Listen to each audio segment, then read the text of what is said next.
How to connect to the fastest server in Roblox. Hi everyone, welcome back to our channel. Today in this video, I'll show you how to connect to the fastest server on Roblox. So it's a simple process, but before we start, please subscribe to my YouTube channel and like the video. So now, first of all, you need to launch your favorite web browser and then after go to roblox.com and log into your specific account. After that, navigate to your profile. Click on the gear icon in the top right corner and then select Settings. Look for your location settings. Let's say I want to connect to the Australian server, which is known for its speed. I'll find the Australian in the location settings, and you should see a confirmation that the settings have been saved.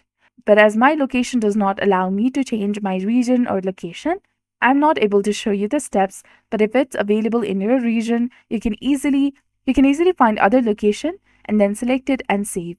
Now every time you play a Roblox game, you'll be connected to the Australian servers or any server that you prefer.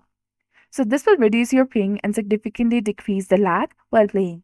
So this was all about it. This is exactly how you can connect to the fastest server on Roblox. So if you found this guide helpful, please like, share, and subscribe. Thanks for watching. See you in the next one.